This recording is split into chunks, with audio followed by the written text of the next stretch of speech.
In the dim light of the motel lobby, a girl in a black dress stands apart from a man, her arms crossed tightly against her chest. Their interaction appears mundane, perhaps a couple checking in, yet her anxious glances reveal a deeper unease. She keeps her distance, a silent cry for help masked beneath the surface of normalcy. Moments later, he commands her to step closer, and in a fleeting moment of vulnerability, she discreetly wipes away a tear from her cheek.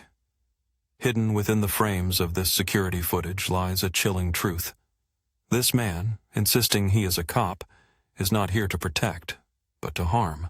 When law enforcement arrived, they discovered a man lying in agony, a gunshot wound to his abdomen marking the scene of chaos. Just moments after, another distress call echoed from a nearby gas station.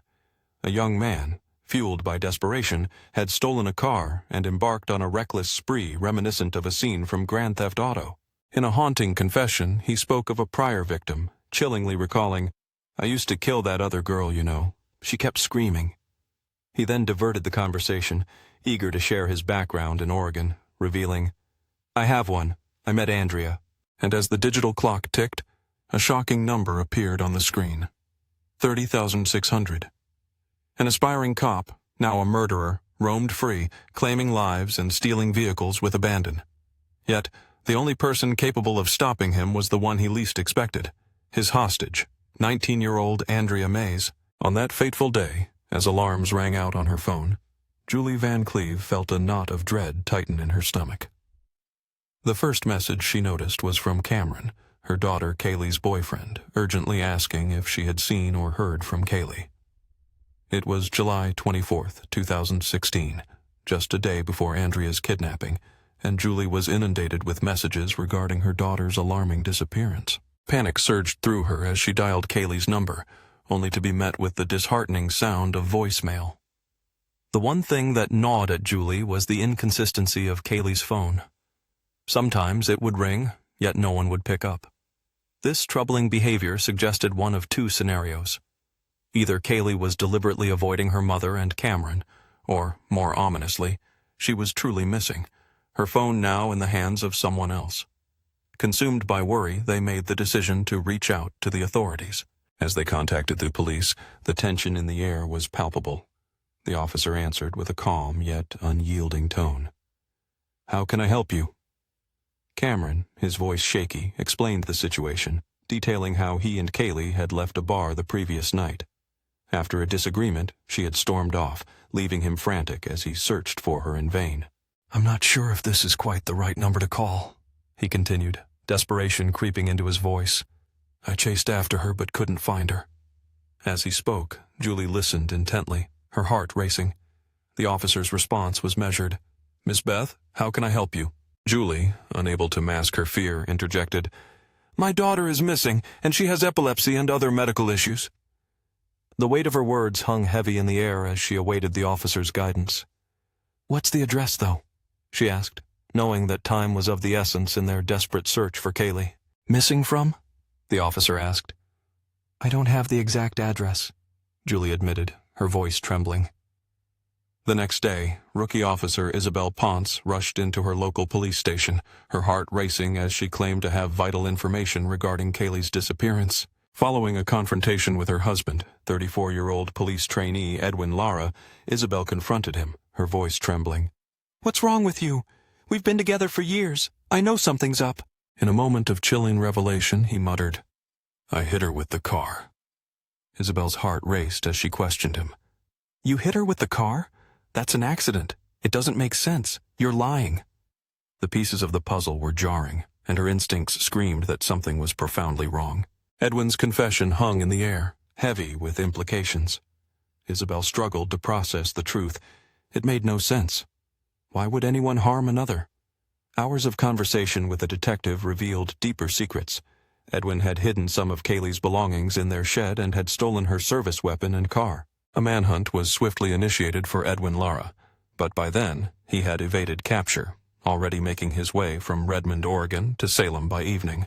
Unbeknownst to him, a potential killer was on the loose. In the heart of the city, 19-year-old Andrea Mays sat in her car, exhausted after a long day of work. She recounted how she had planned to leave early, yet chose to cover a shift for a colleague. It was just a long day. I was on my Snapchat, she recalled. As the temperature soared to nearly 90 degrees, Andrea cracked open her driver's side window, a decision that would change everything. In an instant, a figure appeared, brandishing a gun, reaching through the window. He forced his way into the vehicle, sitting beside her and aiming the weapon directly at her. With chilling precision, he handcuffed Andrea and ordered her to move over to the passenger seat. Throughout this harrowing encounter, he peppered her with questions about her life and her family, seemingly seeking to establish a connection. Despite his attempts to engage her, Andrea resisted, repeatedly telling him she didn't want to answer. In a terrifying response, he placed the gun on her thigh, his voice laced with anger as he warned her, "Do you think this is a game? Do you think this is a joke? Because I will shoot you. I'm not joking." In that moment, Andrea's heart raced with fear, convinced she would never see her family again. Yet this dread also ignited an unexpected fire within her. "I never in a million years would have thought that what was happening was actually happening. I thought I wouldn't go home ever again. They would probably find my body in a ditch somewhere. Or worse, find me dead in a motel." In those dark moments, rather than succumbing to despair, Andrea chose to fight back with her words. Anger replaced tears, a fierce defiance in the face of her captor. After hours of relentless driving, the kidnapper finally stopped at a rundown motel along the interstate. Surveillance cameras captured Edwin booking a room while Andrea, visibly shaken, wiped away her tears under the indifferent gaze of the clerk. Once inside the room, Edwin commanded Andrea to undress and shower in front of him. In her mind, she resisted fiercely, thinking, "I'd rather die than shower in front of you." She boldly declared, "I don't care what you do to me at this point because that would be honestly worse than dying." Frustrated by her defiance, Edwin shoved Andrea onto the bed and forced her to take a sleeping pill. Desperately, she fought against the effects, fearing that sleep would render her vulnerable to his intentions.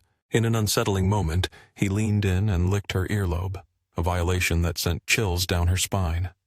"Oh no, this is not going to happen," she thought. Just then her phone buzzed, a reminder of the world outside her nightmare. Meanwhile, the police were in a frantic search for Edwin's first victim, 23-year-old Kaylee Sawyer. With no body and nothing but bloodied clothes found in Edwin's shed, hope dwindled. Yet the detective leading the case held on to a sliver of optimism. He articulated a fervent belief that Kaylee might still be alive. "I was holding on to hope, and every officer was holding on to hope that she might be clinging to life, and if we could find her, we could race her to help and bring her back." Kaylee Sawyer, a dedicated dental assistant from Bend, had not been seen since that fateful weekend. Her family mentioned that she had gone for a walk around Central Oregon Community College shortly after Edwin's spree began. The investigation took a dark turn when Laura was named a person of interest in Kaylee's disappearance. Laura, a security guard at the community college, found herself entangled in a web of suspicion. Meanwhile, Kaylee's family members in Bend were left in torment, their anguish deepening with every passing hour. Years later, during an interview with Keith Morrison from Dateline, they recounted the harrowing experience. Each family member struggled to cling to their memories of Kaylee as the first night without her dragged on. Kaylee's mother shared a poignant moment, reflecting on her daughter's words from years ago. She recalled, "When people describe me, I want them to describe me as smart and strong and funny." For 23 years, her daughter had been a source of joy, a radiant presence in her life. Jim and Sharon Walden, Kaylee's devoted grandparents, had looked forward to the day when Cameron and Kaylee would become engaged. Their love for each other was palpable, a beautiful bond that promised a bright future together. Kaylee's best friend, Naomi, reminisced about how challenging it had been for Kaylee to choose a career path. She yearned to experience everything life had to offer, contemplating careers as a plastic surgeon, a police officer, a chef, and a photographer.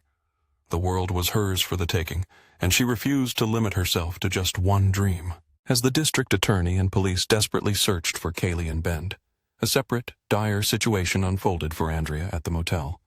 Just seconds before Edwin Lara forced himself upon her, an unexpected phone call startled him, breaking the tension. Andrea could hardly comprehend the alarm that rang out, but in that moment, she realized it might have saved her life. Edwin, curious and distracted, questioned what the noise meant. Seizing the opportunity, she fabricated a story, claiming, "That's my timer. I have to take medicine. Edwin, momentarily thrown off, asked, "For what?" In a desperate bid for survival, she replied, "Well, I have an STD." Though she knew it was a lie, it was enough to instill fear in him. In a sudden shift, Edwin jumped out of bed, pacing the room, his anxiety palpable. He grabbed his phone and began making a call. Andrea strained to listen, catching fragments of his conversation about helicopters. After the call, Edwin abruptly declared, "We gotta go. Let's go." He seemed convinced that police helicopters were hovering nearby, despite the eerie silence of the night. Desperate, Andrea pleaded for him to let her go. His response was chilling. "No, you need to come with me," he insisted, treating her as a human shield, his grip tightening around her. He kept muttering something about another room. Meanwhile, another life was about to intersect with this nightmare. Jack Levy, an avid photographer, was preparing for a day out, capturing images of butterflies at a nearby national park. At around 5 a.m., as he loaded his camera gear into his truck, his plans took a horrifying turn. A strange man, followed by a terrified girl in handcuffs, emerged from the shadows, demanding his car keys. Initially, Jack thought he was mistaken, declaring, "You must have found the wrong room." But everything changed in an instant when Edwin Lara brandished a gun. Jack's instinct kicked in, and he yelled for help, threatening, "I'll shoot you." In a split second, the gun fired and the world turned dark for Jack. He struggled to process the reality of the situation, grappling with the fact that he had just witnessed Edwin shoot someone right before his eyes. In a frantic escape, Edwin yanked Andrea back and bolted from the motel, gun in hand. They dashed toward a gas station across the street, where Edwin's eyes landed on a car with its passenger door ajar, sealing the fate of that day. In a shocking turn of events, Edwin Lara swiftly threw a young woman into a car, slamming the door shut with a chilling finality. He then leveled a gun at the driver's head, demanding, "Drive or I'll shoot." At that moment, law enforcement remained oblivious to the violent crimes that had recently unfolded at the hands of Edwin Lara.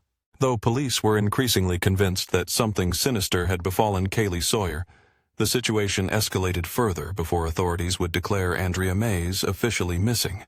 Jack Levy, the unfortunate victim of Edwin's earlier rampage, had been shot directly in the chest at the motel, yet miraculously, he survived to share his harrowing experience. "What's your emergency?" the operator asked as Jack Levy spoke into the 911 call. He described the scene at the Secret 8 motel, where he had been shot in the stomach. Oblivious to the identity of his assailant, Jack recounted the presence of a terrified young woman, shackled in handcuffs, who trailed behind him in fear. Jack had witnessed Edwin and the girl flee towards a gas station across the street. It was there that Edwin carjacked a family, taking them hostage. As news reports began to surface early Tuesday morning about a female being in the vehicle, a chilling thought crossed Jack's mind. Could it be Kaylee? Is she with him? However, after interviewing Jack Levy and several witnesses present at the gas station, the grim reality emerged.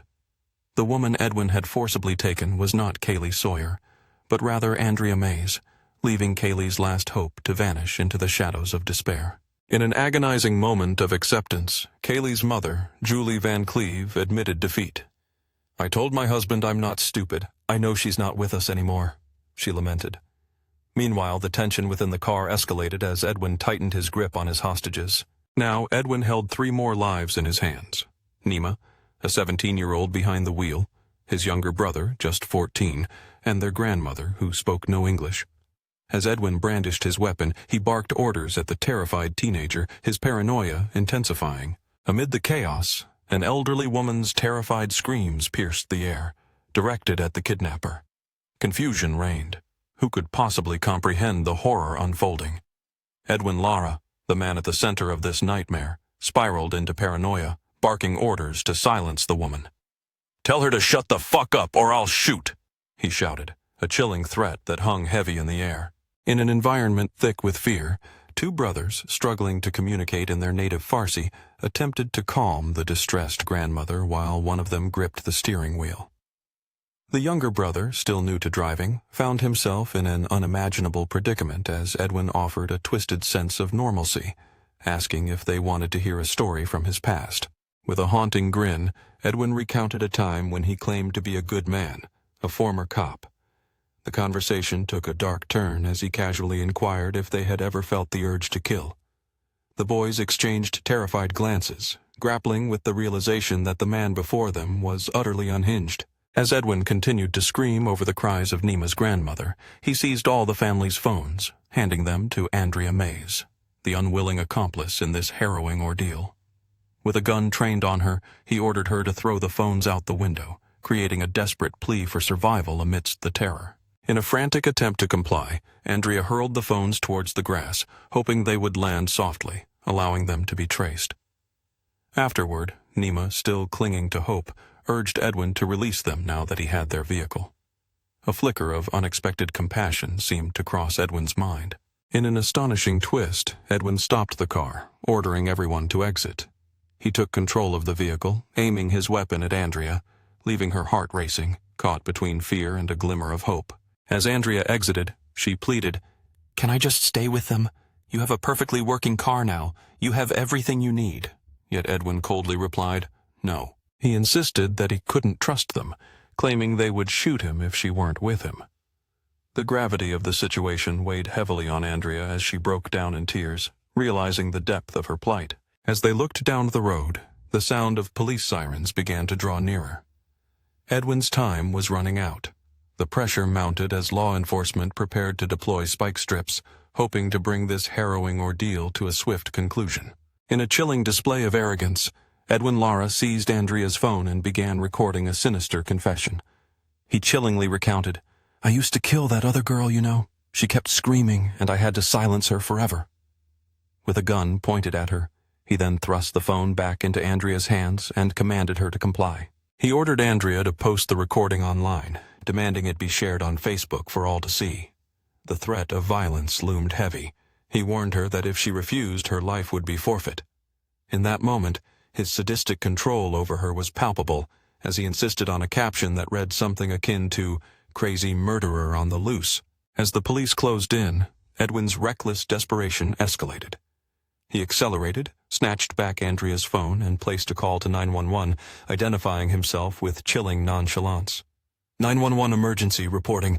Yes, hi, this is Edwin Lara, and I'm the guy on Interstate," he stated, his voice calm amidst the chaos. The operator's voice broke through the tension, asking, "Are you by yourself?" Edwin's reply was chilling. "No, I have someone with me. I kidnapped her in Oregon. She's innocent. Her name is Andrea." The operator pressed further. "Edwin, do you have any weapons with you?" He casually admitted, "Yeah, that's what I was going to say. I do have a gun on me. I can just give it to Andrea, see if she wants to kill me." The operator's urgency escalated. "No, no, no, Edwin! How fast are you going?" At that moment, Edwin was weaving dangerously through traffic, pushing the speedometer to a reckless 120 miles per hour. The scene was a chaotic blur of honking horns and swerving cars as the high-speed chase unfolded.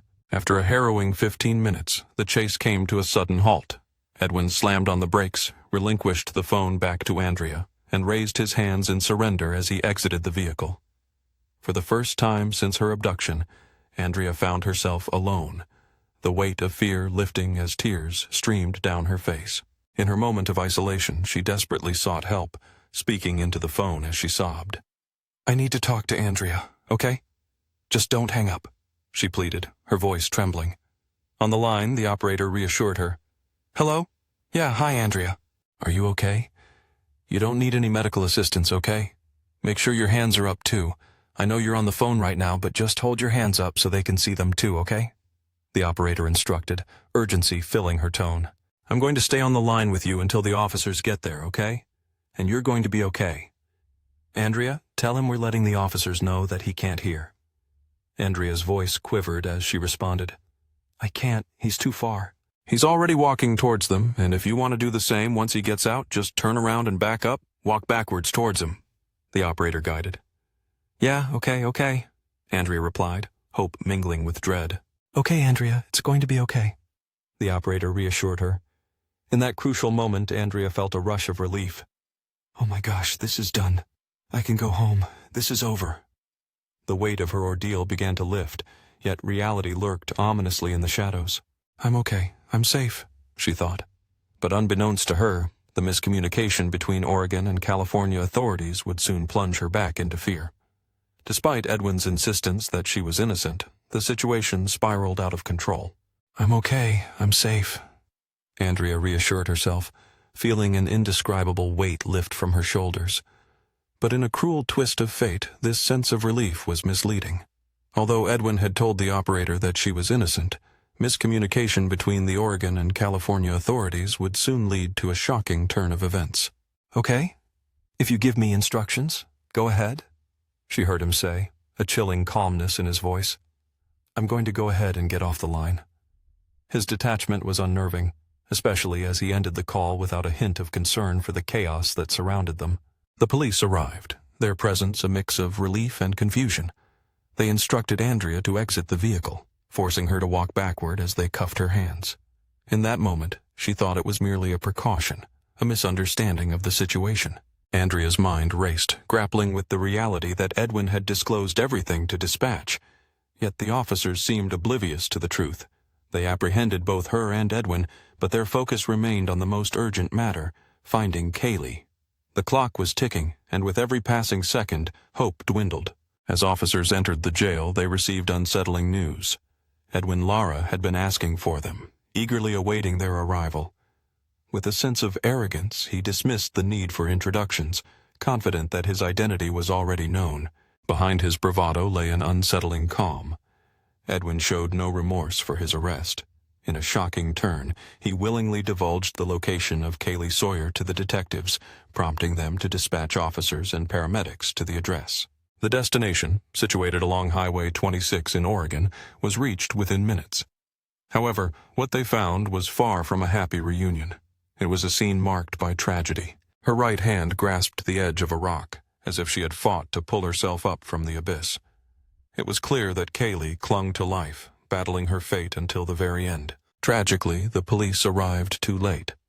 Her lifeless body was recovered, and the news of her death shattered her family's world. The district attorney issued a grim warning, advising them to avoid the autopsy photos, a counsel they were grateful to heed. Tragically, law enforcement arrived too late.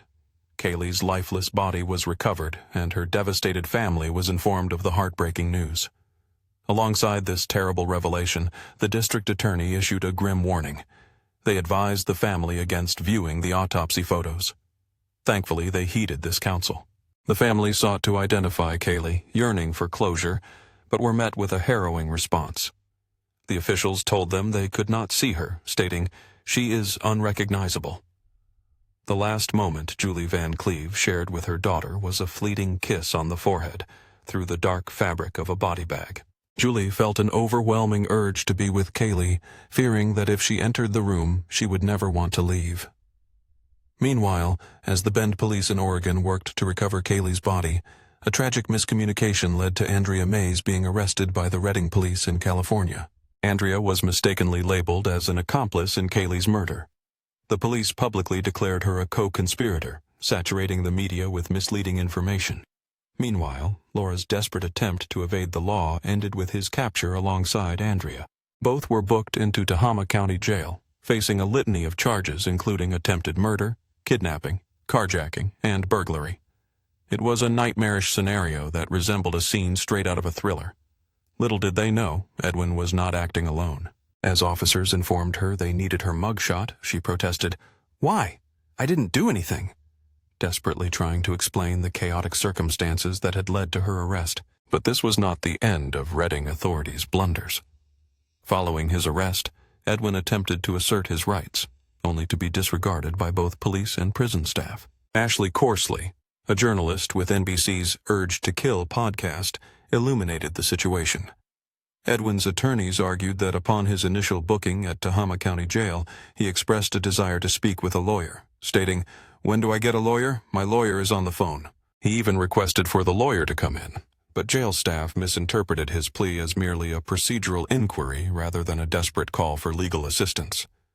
Unbeknownst to them, this critical misunderstanding would haunt the investigation. In a moment of desperation, Edwin requested legal representation.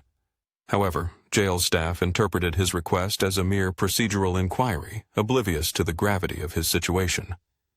Unbeknownst to them, the detectives continued to press Edwin for information. Edwin maintained that Kaylee's death was accidental. He claimed he had struck her with his car in a panic, hastily disposing of her body.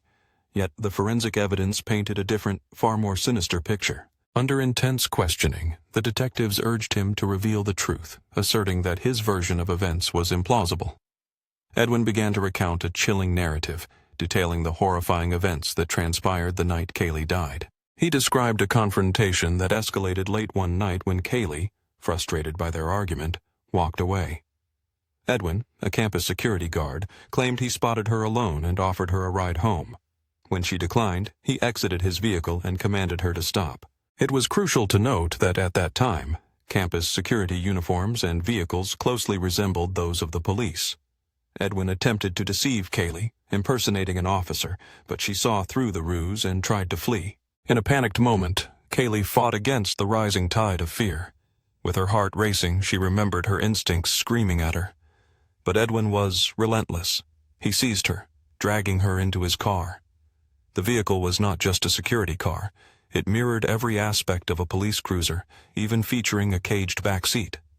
Trapped and unconscious, Kaylee was powerless as Edwin drove her into the shadows of a secluded parking lot. When she finally regained consciousness, it was already too late. Edwin's vehicle was equipped with features akin to a police car, including a caged back seat. Once trapped and unconscious, Kaylee was powerless as Edwin drove her to a secluded parking lot. By the time she regained consciousness, it was far too late. As she began to come to, Kaylee fought desperately against her restraints. In her struggle, she tried to crawl through the plexiglass partition, reaching for the emergency lights, the radio, and the horn, doing everything in her power to escape, fully aware of the danger she was in. In a harrowing account, the perpetrator recounted the chilling moment when he overpowered the victim. He described how she struggled to scream as he forcefully threw her to the ground, holding her there on the hillside. It was in that desolate place where he committed unspeakable acts of violence, leaving her to die. Afterward, he callously dragged her behind a tree where he used a heavy rock, weighing between 60 to 70 pounds to finish the gruesome act. A horrifying display of brutality that would haunt the community. As the shocking details of the murder surfaced, they sent ripples of fear through county officials. The district attorney, faced with the gravity of the crime, opted to pursue the death penalty. Yet this decision came with complications. It overlooked a critical misstep. Redding's police had denied Edwin Lara his right to legal counsel during the crucial moments of his arrest. On the very day he was taken into custody, the judge, recognizing the flawed circumstances surrounding his confession, dismissed it outright. Despite the overwhelming evidence suggesting the truth of the horrific events that transpired, the district attorney and the detectives found themselves back at square one, grappling with the complexities of the case as they pondered their next move. Determined not to relent, they reassured each other. They had the evidence. They could build the case. If it was a death penalty case before, there was no reason to back down now. With renewed resolve, they went back to the drawing board, reconstructing the case with meticulous care. Once the case was fortified, they presented it to Edwin's defense team. Cornered and with a sense of urgency, the defense offered a plea deal. If the district attorney would spare him the death penalty, Edwin would plead guilty to the charges and accept a life sentence without the possibility of parole. The district attorney then faced the heart-wrenching task of explaining the situation to Kaylee's mother, Julie Van Cleve. He laid bare the realities of a death penalty case, detailing the endless appeals that would require her presence for as long as Edwin lived on death row. Julie felt the weight of the choice laid before her.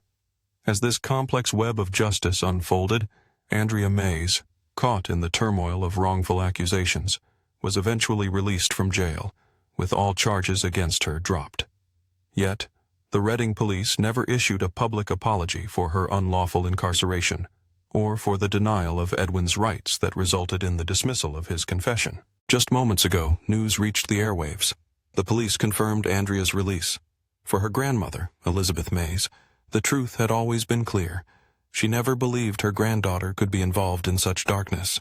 She's not a bad girl, Elizabeth asserted with a fierce conviction.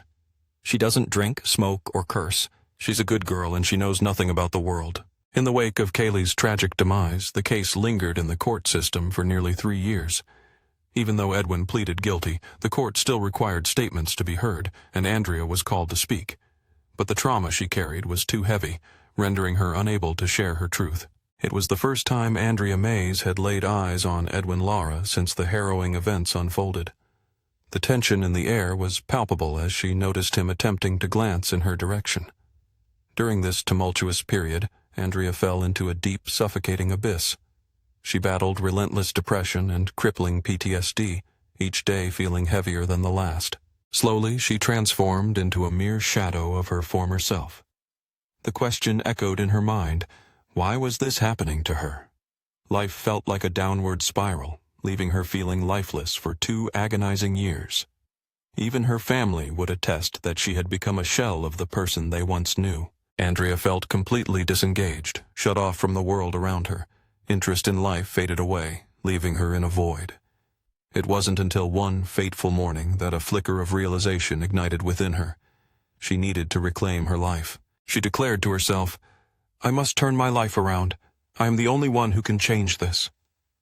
A whirlwind of thoughts churned in her mind, but the essence of her journey became clear. She needed to learn to love herself again, to treat herself with the respect and kindness she deserved, and to actively work on her healing. As she navigated through her pain, she recognized that she could not remain trapped in the role of a victim. Acknowledging the horror of what had happened to her was essential, but she understood she had the power to transform her experience into something meaningful. Something terrible happened to me, she reflected, but I can turn it around and create something good from it. I can help others and share my story. The realization that her journey could inspire others was both astonishing and empowering. The same spirit of resilience shone through in Kaylee Sawyer's family. They took a stand, filing a lawsuit against the college for permitting Edwin to work there without a thorough background check or psychological evaluation. Their fight didn't stop there. They also held the institution accountable for allowing untrained security personnel to wield police-grade equipment. Their determination bore fruit, as they not only won their case, but their efforts led to the enactment of Kaylee's law, banning such equipment on college campuses. In the midst of their tragedy, Kaylee's family made a promise. "We will ensure that no other young person endures what our daughter faced." Meanwhile, Nima and his family, who had also been held hostage by Edwin, began to rebuild their lives. Jack Levy, the butterfly photographer who narrowly escaped death at the hands of Edwin in that motel parking lot, also forged ahead. "The bullet exited through my back, missing my spine by mere inches," he recounted, reflecting on the narrow escape that had occurred 2 years prior. In a moment of bravery, he returned to the very room where he had been shot at the Super 8 motel in Waikiki. "As I said, I moved on with my life," he asserted, demonstrating his resilience. Even Kaylee's mother eventually found a way to live without her beloved daughter, choosing to focus on the fleeting moments of joy that still graced her life. Each morning she awoke with a heart full of love for Kaylee, just as she had when her daughter was still alive. "I've reached a point where I can look at a picture of her and smile, grateful for the memories we shared," she revealed, showcasing her journey through grief. On the final day of the court hearing, Andrea, who had fought hard to heal from her trauma in the years leading up to this moment, gathered her strength with the support of Kaylee's family. Their bond, forged in tragedy, had blossomed into a powerful friendship. With newfound courage, she faced Edwin one last time before his sentencing. Though the courtroom was devoid of cameras, she left no doubt about her strength, declaring with conviction the words she had shared with journalists upon exiting the courthouse. "You tried to portray me as a victim, as a weak person," she proclaimed, her voice unwavering. "That's not who I am. I'm not a victim. I'm a survivor. I'm a warrior." In a moment of triumphant reflection, she acknowledged her victory over him, feeling a deep sense of gratitude for her survival.